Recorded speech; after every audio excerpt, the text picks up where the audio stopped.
Welcome to My Big Safety Challenge, a podcast all about stories of safety leadership, presented by Dale Carnegie and the Board of Certified Safety Professionals.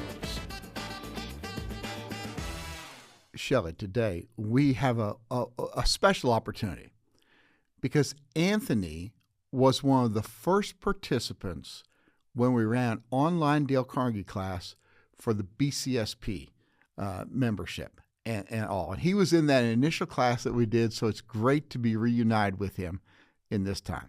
That's outstanding and high expectations then for today. And I'm really looking forward to this conversation. So welcome, Anthony. Thank you so much for joining us today. I'm glad to be here. Thank you for having me. So just so the folks that are listening in know, where are you located at? I'm in the beautiful Queen City of Charlotte, North Carolina. Oh, man. Great. Great city. Great. Everybody we often talk to, we like to just know, how did you get your start and interest in being involved in the safety and well-being of other people?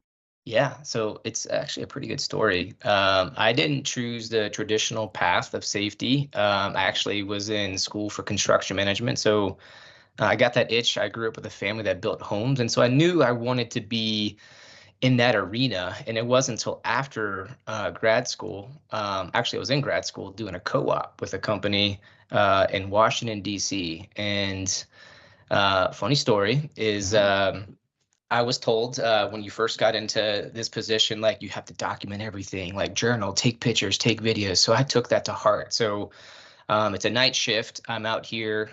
Safety's not even a discussion at this point. And so this specific project, it's working on an active train system. So during the day, people ride the train, and at night we shut it down. And we were specifically demolishing a platform of a train station. And so heavy equipment on the tracks, tearing down concrete, and you name it. So I'm over there videotaping, taking photos, journaling, and then that next day I'm at my computer at the office. A very high-profile safety professional who I did not know was walking by my desk. I had this video of what I realized was very unsafe activities. It caught his attention. And, what, did he hear the sound, or did he Well, did he think you were watching cartoons on your laptop? Or Yeah.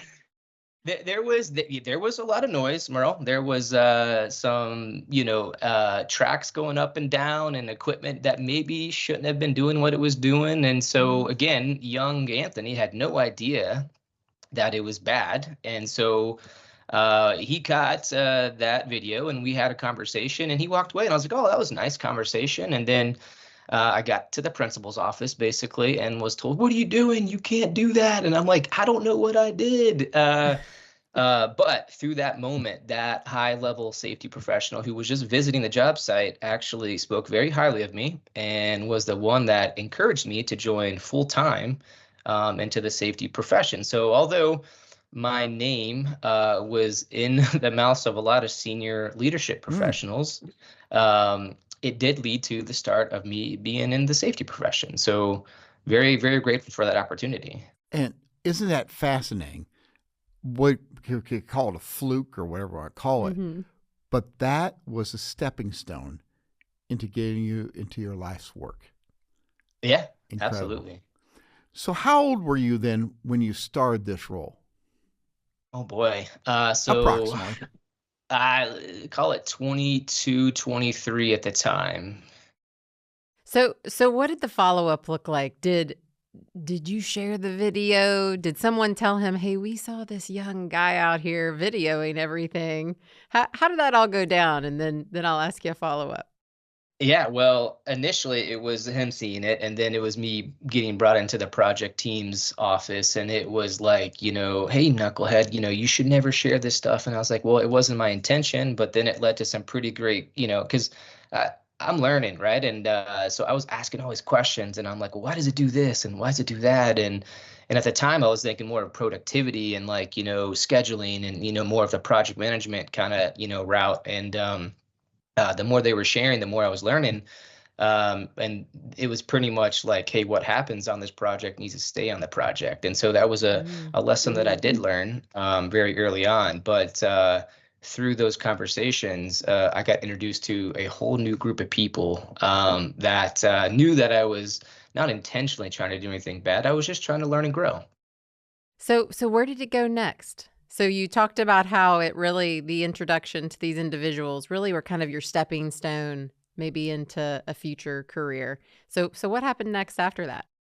Yeah, so that basically led to conversations on like, like, well, how come you were doing that? And and again, it was just a conversation on like, like, hey, I want to, I'm green, I'm new, I can't see everything that an experienced person can see. So like when I review these things, it's more for my own personal growth, but that led to some really healthy conversations about like, hey, what's next for you? Because on this specific, project, there was like a rotation Mm. of like what you Mm. did as far as you're new into this industry. And so you spent some time with the quality individual, the safety individual, and then, the job site teams. And so they really wanted you to get a well-rounded, experience out there. And after that experience, I was put with safety and did not leave any other rotations. And then this was in Washington, D.C. And then very shortly after, I got approached about, hey, we have an opportunity in Dallas, Texas, and we want you to be a full-time safety manager. What do you Mm. think about it? And without hesitation and asking any questions, I said, yes, that sounds amazing. Let me do it, And then I realized all of the other details, but I definitely jumped right on that opportunity. So you're 22, 23 years old. Is this on construction site that you're going to go Yeah. do the safety? Yep. And you would be what we used to describe as somebody who didn't have any whiskers because you have no experience. You're pretty young. How were you Yes. received when you first Oh, showed oh, up? terrible, terrible, Merrill. It was terrible. Like I didn't know. That's the other thing is that so they hired me on full time. I got a fancy safety manager title with. I did have a degree in construction management, but Mm. it wasn't safety at the time. I think I had an OSHA 30. Mm. So I knew nothing, and you don't know what you don't know. Mm. And so, Right. but when I approached this new job team, right? So everyone in DC knew me, but no one in Dallas, Texas knew me. So when I showed up to that project, they saw, oh, hey, we're getting a new safety manager, uh, and assuming that I knew everything about safety. And I showed up, and I'm like, all right, who's here to teach me how to do safety? So I still remember my boss at the time, he was new into that position. And so again, we had our first meeting and he's just asking me questions and I'm like, can you repeat that? I don't know how to respond. And he quickly knew, oh boy, I got my hands full on this guy. And so, yeah, it was like drinking from a fire hose and I had to learn real quick, real fast, if I wanted to continue a career in safety. So did you start educating yourself, or was it that new boss who helped to educate you on the safety and health Yeah. aspects? Yeah, so I got an amazing amount of like in the field, on the job training. They did so well with just like their own internal development. And so very grateful for that. However, the advice that I got from him as a safety professional was like, hey, you need mentors, you need guidance, you need to put yourself with people that you want to be. And Mm. so they introduced me to ASSP and to BCSP. So at the time, I immediately started going to the local chapter meetings, just getting lunches and coffees with safety people, just like, hey, tell me Nice. everything I need to know, and just try to learn it that way. And then it was really, sitting down to improve my competence and confidence was trying to be accredited, right? I wanted to put some meat behind my name. I didn't have that degree. And so I was like, that was step one, is like, all right, let me enter this world of accreditation. Let me go that route. And with guidance and support, that was like the journey into this whole, BCSP mindset. Well, to your credit, I had jotted down the note. You were self-taught. You reached out and got mentors, but you did your due diligence to say, "Let me start to learn." And Yeah. that's a good advice for us, whether we are brand new or Anthony, whether we've been around for a while, not to lose that spirit that No doubt. Yeah. says, "I learn." No doubt. And you quickly hit on some of the tools and techniques as Merle mentioned, that any of us can use to more effectively learn how to improve or to bounce ideas off of people. I mean, the power in going to get that cup of coffee with someone and talking through, hey, I'm struggling with this, or I really don't know that much about this, but I know you do. Can you share with me? Yeah, often I feel like, maybe we don't give that as much credit as it deserves, and it can be 15 minutes. It's the spirit of humility, too. I'm curious, Yeah. though. You had these good mentors and people, good boss. How did the people out in the field,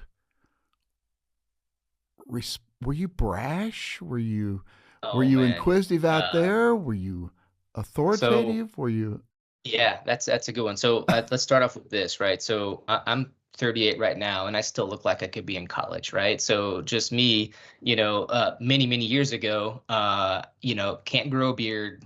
I'm 150 pounds. Like, there's nothing about my stature that's authoritative at all, and so I would try to do the approach of, like, again, I did my due diligence, and it's like, introduce yourself, try to say their name, get to know them, ask what they're doing. Don't just jump right into it. And so I got a great story. A few months in, this is Dallas, Texas, by the way. So maybe 2 or 3 months in, and I'm walking the site. I'm feeling good about what I'm doing. And then I see an individual, not with my company, but on our job site, and he's just blatantly not doing something safe. And so I walk up to him, I approach him, I say who I am, I try to have a conversation, and he's just not very responsive. And I said, hey, excuse me, sir, we can't be doing this. Like, I think we need to pause and let's reflect and let's have a conversation about it. You know what he did, Merrill? He looked me in the eye and he said a bunch of words I can't repeat. Yes. And then he basically said no. And then I just was like, not expecting. This is the first Now what do real you conflict. do? Yeah. Yeah. So he says no, and I'm like, wait a minute, this guy, what is? And so I try to repeat myself in a very firm way. I try to be Mr. Authoritative, Mr. Safety Cop, which you don't want to do, but I did it. And I said, hey, sir, I'm not asking you, I'm telling you, you need to stop what you're doing. And Oh, and he I'm sure looked at he me. just. Yeah. Oh, yeah. How well did that work? Yeah, well, he looked at me again, and at this time, instead of using words, he grabbed a shovel and he started charging me. And luckily, I'm a quick fella, and I got out of there in time. But that ultimately resulted in that individual getting terminated, which, it's unfortunate, but that was not his first outburst. But then I got sat down and was coached by the same great mentor I had, and was like, hey, let's talk about your approach. And at the time, I was like, me, what did I do? I did my job. I thought I was doing what I was supposed to do. And then it was like, hey, you can be that cop, you can be that, authoritative figure, or you can be an influencer. What do you want to do?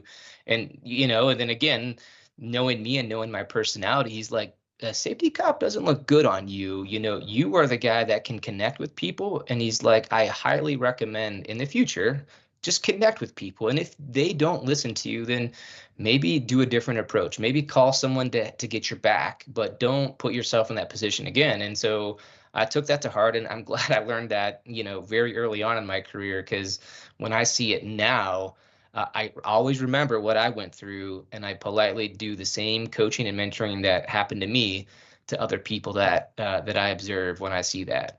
And there you put in to practice, or that person did, now you do, that first Dale Carnegie principle: do not criticize, condemn, or complain. Sounds like that guy that pulled you aside, not the guy with the shovel, but the guy who pulled you aside, could have just ripped into you, but you were very quick to justify, but he guided you by not dropping that spirit of judgment on you. And that's, you just, and so for everybody listening, if you have not been chased with a shovel with somebody swinging at you, you can't quite live up to Anthony's level. But Yeah. but you learned such a great lesson there. Wow. Absolutely. Yeah. And again, that we're talking almost 15 years ago, and I still it sticks with me. But mentoring has been very important in your life. You gained a great deal from that. And you've even gotten involved with mentoring other people. For you, Anthony, because you took that initiative, what has that it's helped those people, I'm sure. What's it done for you? Yeah. So, I would say if I split my career in half, that first half of my career was all about me in a very selfish way and, trying to improve as an individual. And then there's been a few, events that occurred that made me realize it's like, hey, like just accomplish things for yourself only go so far. Like that's not really the direction I wanted to go in. And so I started giving back with my time and my guidance and mentoring. And so a few years ago, I just kind of had this, transformational, epiphany kind of thing, and was like, wow, like by helping others, I help myself. And Mm-hmm. again, I just go through all this stuff, and like I wouldn't have done that if I didn't have the great mentors that helped me. And so again, it's really because of their contributions to me. It inspired me to kind of give back. And so, and I've done it in a variety of ways. Real simple ones are just like the quick one-on-one, like just pat someone on the back, give them some advice, like a quick in the moment. And then I spend time and volunteer with ASSP, and then with through BCSP as an ambassador, and um, I'm just dedicated and passionate about just giving back. And then ironically, the whole point of me wanting to do this was to help others, not myself. But it still ironically comes back to me feeling good again and me growing and learning through helping others. And so it's just one of those like full circle moments. And what a great way to approach things, to invest in other people. A little time, a little listening, little words of encouragement, tidbits of advice. What a way to live life along the way. Yeah. So I've got a hunch that for you it doesn't stop there. So you're investing time in other people, which in turn gives back to yourself as well. But I got to believe that you're also still a student of the profession and learning yourself to continue to improve. So what can you share about how you continue to develop yourself, whether it's leadership or safety skill sets? Yeah, absolutely. It was a couple years ago. There was a book, Atomic Habits by James Mm-hmm. Clear, and It's a great one. I not exaggerating. I read that probably in 2 days, and like it blew my mind. And I started to put into practice like some of these like key theories of just like look small things at a time, like big results. And so I changed like everything from like eating habits, like the way that I had my personal relationships, to just apply those to the safety relationships. But continuous improvement has always been, from day one of my career to where I'm at now, a consistent theme. And the more I learn and grow, like the more addictive it gets. And so I'm constantly, I try to do at least 2 books a year. I know that doesn't sound like a lot, but like when you're busy, so I try to do some books every year to kind of change up my perspective. I love volunteering my time and just meeting new people and just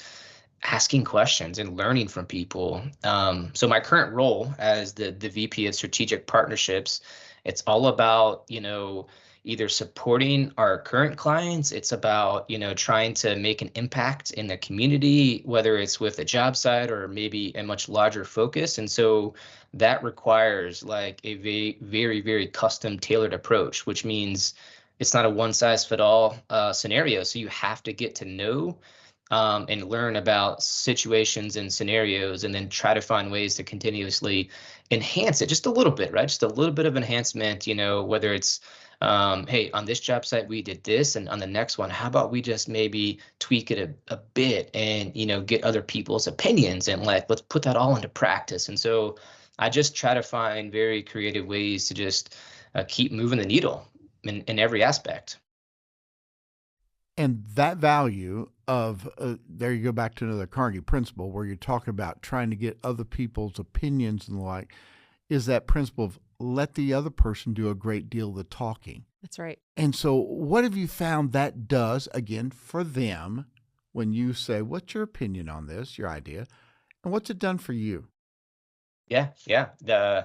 empowering other people is huge. And if you don't give them the opportunity, you'll never know. And so I've made this mistake many times where I would host a meeting or facilitate something and I do all the talking. And I would always ask myself, like, why is no one talking? Mm.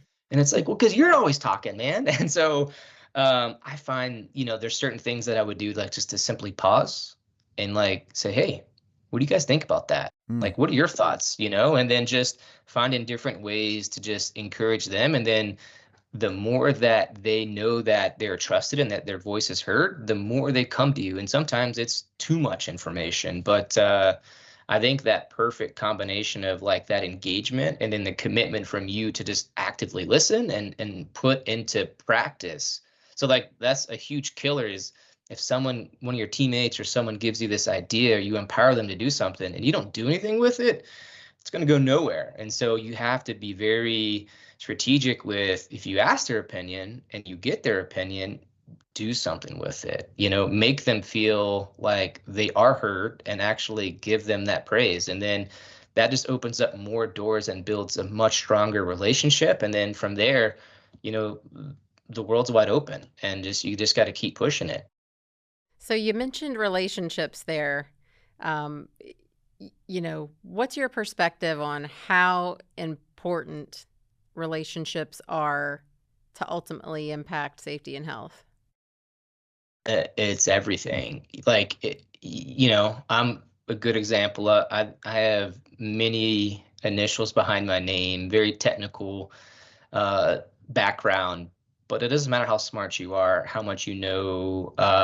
If you can't effectively communicate and people don't trust you, it goes nowhere. And so having relationships, even when you're wrong, like it's happened to me many times where like maybe I wasn't necessarily doing the right thing, but through honest relationships, they're like, hey, I'm sure you didn't mean that, but I'm sure you meant this, right? And so just having those relationships just help build and grow, not just, your teammates, but you as well. And so, and sometimes it's like the simplest thing, like, hey, how are you today? Like, you know what I mean? Like asking them like, hey, like I heard your son had a baseball game. Like, how did he play? Like just getting intimate and just understanding who they are is so valuable. Relationships, Anthony, are like making in a deposit and an investment in people. Sometimes when I'll teach this and I will hand out these little cheap piggy banks, right? And then I hand out pennies and I have people go around in the class and they're giving out some information, compliments or praise, that kind of thing. And so they get to deposit at that.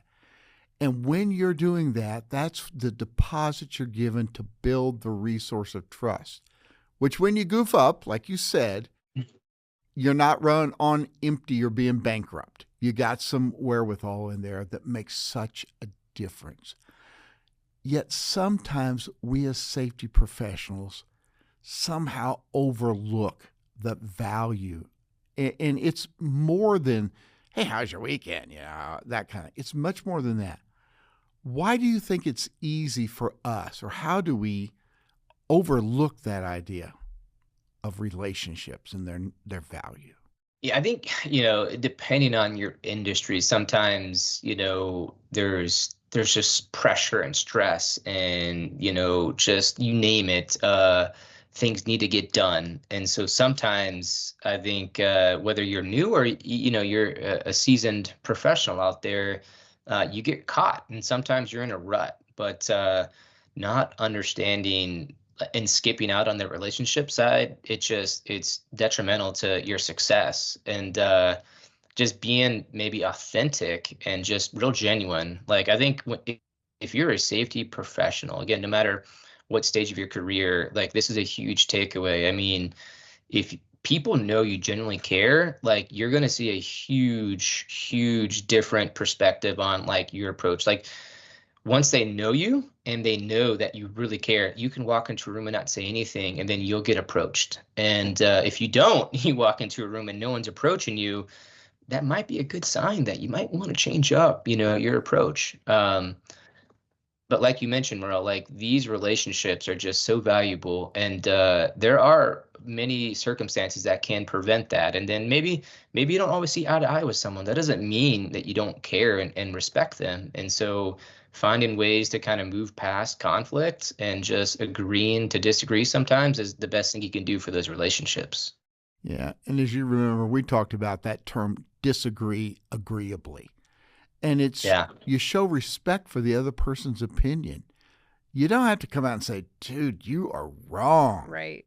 But it's that showing respect even when you know they're not right that makes a big difference. Yeah, it's huge. Anthony, do you have any examples or stories of when you ran into one of those conflicts or disagreements and how you worked through it? There's been some times where I'm very passionate, and even when I do get support, and you get that one or maybe two individuals that just don't see eye to eye, like sometimes, like what has worked with me is like just stop that conversation and pivot to something else. Like try to, kind of calm them down a bit and maybe change the scene, right? So maybe you're in a job site trailer, maybe you're on a job site and it's just not going your way. And it's like, how about this? How about we grab a coffee tomorrow and we get it off site and we just have a fresh start, a fresh conversation, and then just try to understand their perspective. And then a lot of times when you understand like their side, without trying to pitch your side, your eyes open to a new perspective. And then it's like, maybe we compromise at this point. But I think for me, like it does take me time to kind of bounce back. And so what's worked for me the most is just like pause, don't say what's on your mind at the time, and kind of follow up, sleep on it and then follow up that next day and see if you can't do a fresh conversation and see if that changes things. Well, there's a couple of things that he's just said there, Shelley, they're vital. Sometimes just a different geographic location can set a different tone, kind of breaks you out of the mold that was going on. And then that idea of, as Carnegie said, try honestly to see things from that other person's perspective. Mm-hmm. Because their perspective is they are not trying to be the world's greatest jerk. They are not. There are reasons for why they have those beliefs. And sometimes if we're willing to listen, that shows respect. Sometimes we learn something we didn't know. That's right. That's a big deal. And typically their context drives their behavior. So, Anthony, you have had some major challenges, though, in your safety career. And one of those was when you had to face a fatality. And Absolutely. Not pleasant to think about, but it would be a help to the listeners to understand a bit of what you went through and how you worked through that. Could you go back and tell us a bit about that? Yeah. I mean, that was by far the most difficult challenge of my career. So at the time, I held the title safety director for an organization. So I was the guy. This event happened the week of Thanksgiving. So in that construction world, there's always the holiday distractions and you name it. And so a lot of those factors came into play. But the day it happened, I still remember I had a pepperoni pizza in my hand and I got a phone call and it was hysterical. My pizza dropped and I immediately jumped in my truck and had to drive because it was a site that was 3 hours away. So I had to jump right in my truck and I had 3 hours of me and my thoughts and all of the what ifs, like what's happening. And again, the first phone call I made was my very first boss, who was my mentor. At the time, we didn't work together. I made that phone call and he just gave me some amazing advice and calmed me down and has pretty much said, when you get there, this is what you need to do. And again, when you think about all of your training and all that technical background, you can be an expert at understanding what to do, but then practicing it, it's a different story. And so the day that event happened, it took 2 years for it to close out. And so that's 2 years of pain and just, you name it. And like there was a period of time where I thought, I'm hanging up my hat. Like this is just, I can't go through this. And I'm very fortunate that I had a really good circle of trusted, friends and mentors that just kind of kept me in the game. And then it turned into a little bit of a transformation of like clarity and like a defining moment for me where I was like, you know what? I don't ever want this to happen again. And I'm gonna make some changes. And like the crazy part is like just a few months before this event, we had the commissioner of labor in here in North Carolina at the time, Sherry Berry, who was like a legend in North Carolina, huge, huge supporter of occupational and health and safety, was at our office. We just went 6 years without a workplace event, over 1 million labor hours without even a recordable. And so we were like, I was sky high, a few months before, like published in the newspaper and all these great awards, and it was amazing. I'm like, wow, like this is safety. And then you go through a fatality and you're like, oh my gosh, all of those accomplishments just get wiped out. And you kind of feel like a fraud and imposter syndrome. And you go through all this emotion. And then uh, luckily, and that's just my feelings. These aren't the family members, the coworkers that never operated equipment again, that worked with this individual, and just you see a different side of safety. And so when this event kind of wrapped up, it really changed everything, the way I thought, the way I approached things. And so I just kind of doubled down into some of the human principles of just like communicate more effectively. Mm-hmm. Just, I obviously there's always compliance and safety, but I basically said, we did everything right technically in this event. There was no citations, there was no negligence, there was nothing that the company didn't do for this to happen. Unfortunately, the authoritative OSHA basically put this as an employee misconduct, which is a terrible way for this to wrap up. But uh, I just took it to heart, and I was like, I'm never ever going to go through this again. And it's a mission of mine to make sure that no one that I know ever goes through this again. And so I doubled down on everything with my approach, how genuine and authentic, and just spent so much more time connecting because I just couldn't go through that. So yeah, that I hate that it happened, but it also shaped me into who I am now. And that was the thing that the advice I got was, Anthony, this could break you or this could shape you. What do you want it to do? And I picked shape me, and it changed everything. And I rarely tell that story because it still hurts, Yes. to think about it. The loss of a human life when this was like a very small company, like everyone knew everyone, and so it took a while for people to kind of bounce back. But yeah, very unfortunate. But it has helped me develop at maybe a quicker rate and just take certain things more serious beyond the compliance standpoint. So, Anthony, there was a small comment you made, but I think it's really impactful. Unfortunately, I've also lived through a similar experience. And of course, we hope no one would ever have to go through that again.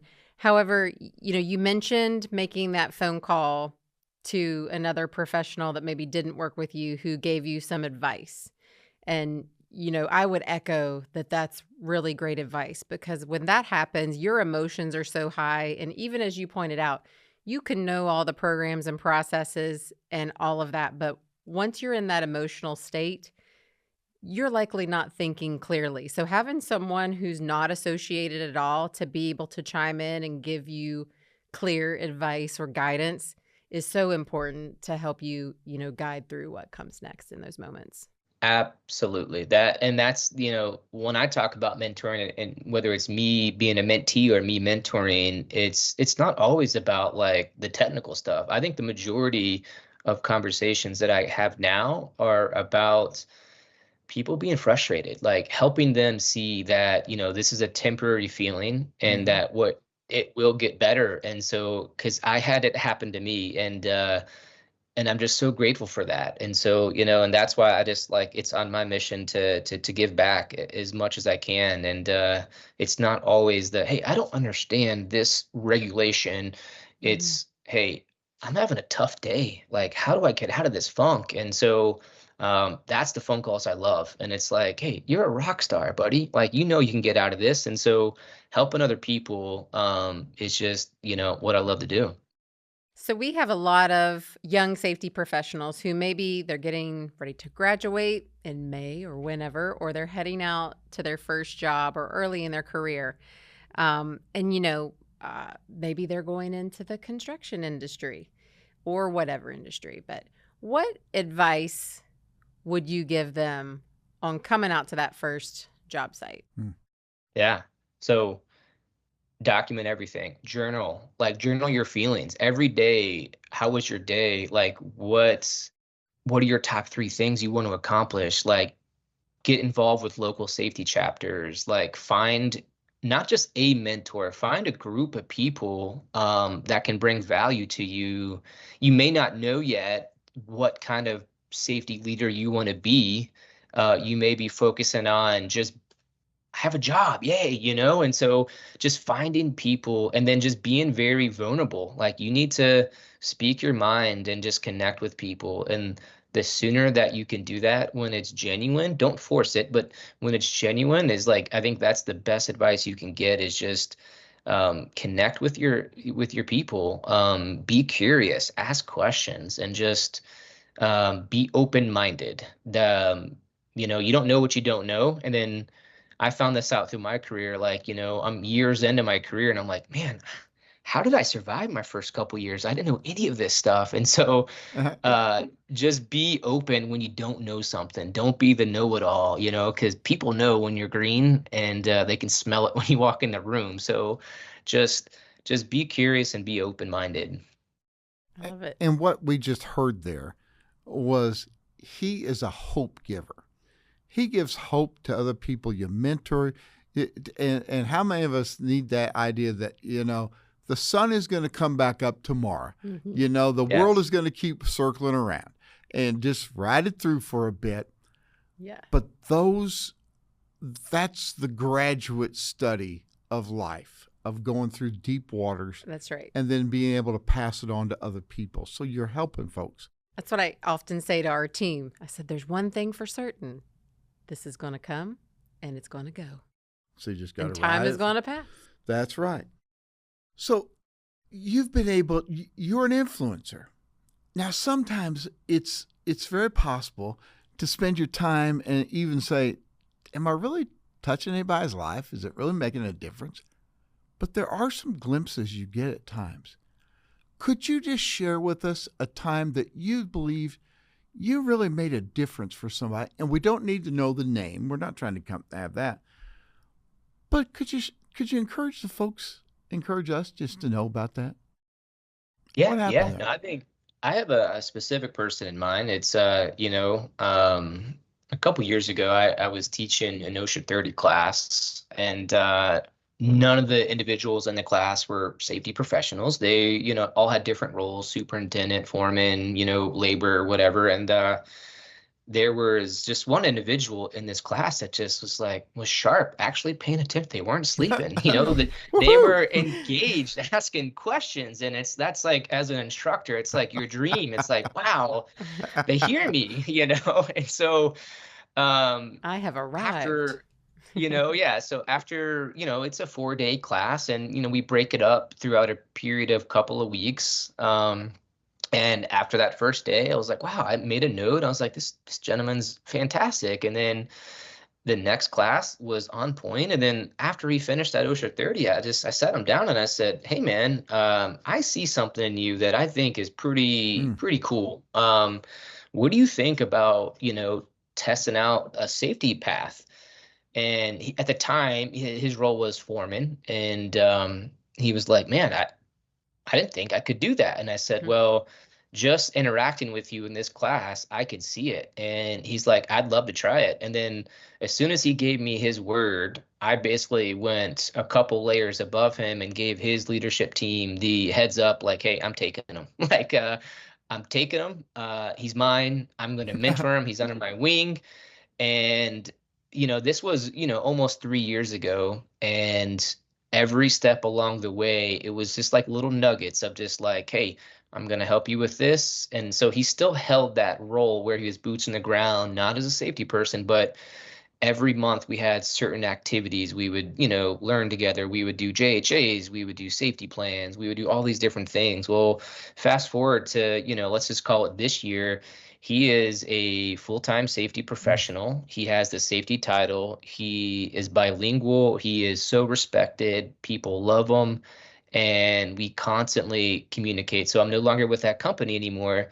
But he knows he can always call and text me, and we constantly go back and forth. And I just saw him, I think, a week or so ago, and he told me he signed up for a CHST, and I was like, oh my gosh. I Wow. was like, you're really doing this thing. And he's like, man, thanks to you, like you've kind of showed me the steps and what to do. And that's the kind of stuff that just fills my cup up, right? Fills my bucket. And that just, it's so great to see, and it's rare to come from Mhm. the craft into safety. Every worker believes, oh, I can be safety. Safety's easy, but like it's not, and so this was an individual that just like took everything to heart, and I'm just so proud to be his mentor. And like he has come such a long way, and he hasn't even scratched the surface of what he can accomplish.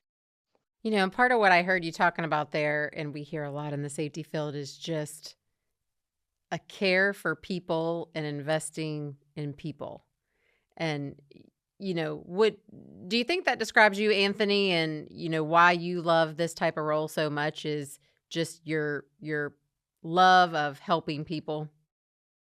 Yeah, absolutely.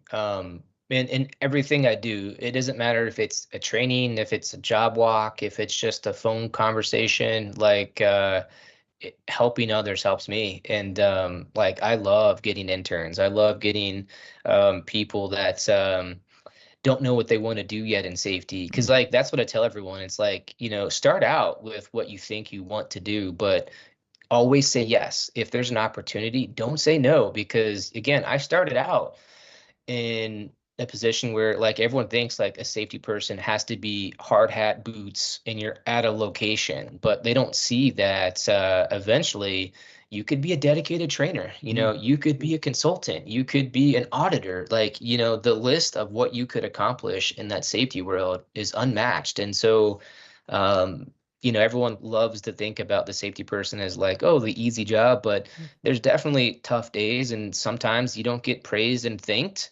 And I think that's the other thing too. It's like it's the typical safety professional, like it's a very thankless job. And Sure so I is. tried to bring some positivity Yes. and some inspiration into it, because what we do is not seen by a lot. That is very empowering, but it is. And I absolutely think that the right people in place can make such an impact. And so yeah, I think it just starts with shining some light, just giving some positivity sometimes just goes a long way. And when you think about the character qualities that a safety professional needs, and maybe somebody that's trying to hire, or even now of people who are in the profession, but character qualities that we can all enhance them. We can all get those habits that drive us toward those more refiner skills. There's a huge list, but would you narrow down two or three that just say gots to have and gots to develop?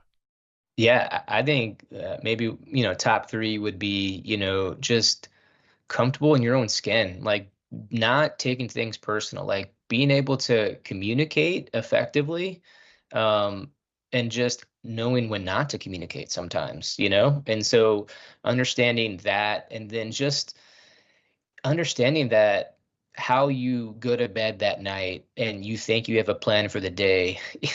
Don't be upset when your day changes all the time. Like, have an idea of what you want to accomplish in a day or week, but don't get upset when things change, because that's just the world we live in. You have to be open-minded, and being able to be flexible.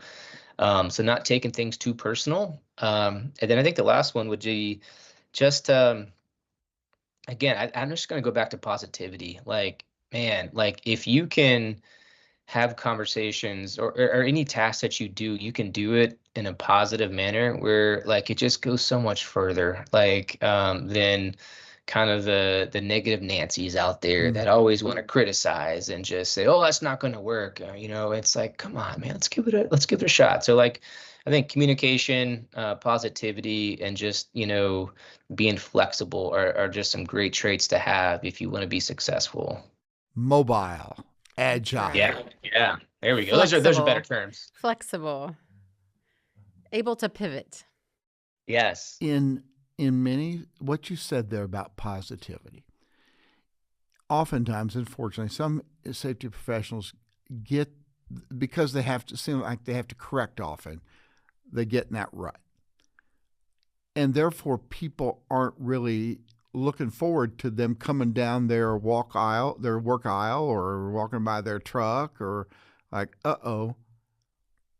what would it mean to the profession for people to work on their positivity and just plain likability?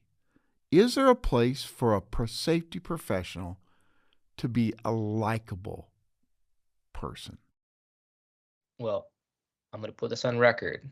I think I'm likable. I hope I'm likable. I hope I'm one of the few that are out there, but yes, absolutely. Like you can be a approachable, likable individual. Again, people sometimes mix up compliance and authoritative mindset, that it has to be done a certain way. And it's like, no, like whatever you think you can do as an individual. And sometimes it's what's that saying? It's like you catch more bees with honey. Is that what it is? Catch more flies. Flies with Fish for honey. flies. Yeah. There it is. That's Yeah. what it is. It's like that approach. Like, and I think when people see it, and I think that's the other downside sometimes, Merle and Shelley here, it's if you're new into the safety profession and you do unfortunately have a mentor that is authoritative and that's all you know, then that's all you You think know. that's And it? so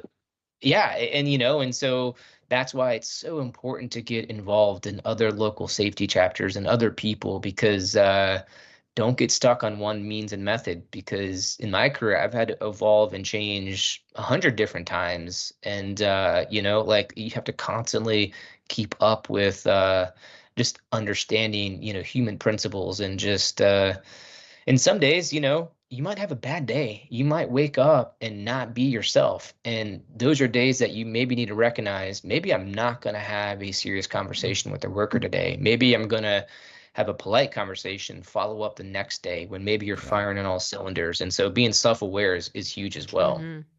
Anthony, the richness of the conversation. And thank you for your genuine enthusiasm and care of human beings. So to kind of wrap it up, as you're got an audience that's listening, what would be a piece of advice that you said, just would like to leave this with people for them to consider and help? The power of mentorship. It's probably came across in almost every conversation we had today. It is so powerful. And the beauty of mentorship, it evolves as you evolve. And sometimes you're the mentee and sometimes you're the mentor. But in whatever scenario it is, going back to just being authentic and just care. But I highly recommend just mentorship throughout your career. It will help you in so many ways. That's great. Well, Anthony, thank you so much today for your positivity and for sharing your, stories of inspiring others and your journey through this profession. So really appreciate you taking the time to share with us today. You, sir, are an influencer. And so it's a great treat to be able to have you here on this podcast and let other people hear of your journey. Thank you so much. Thank you. This was fun. Yes, sir.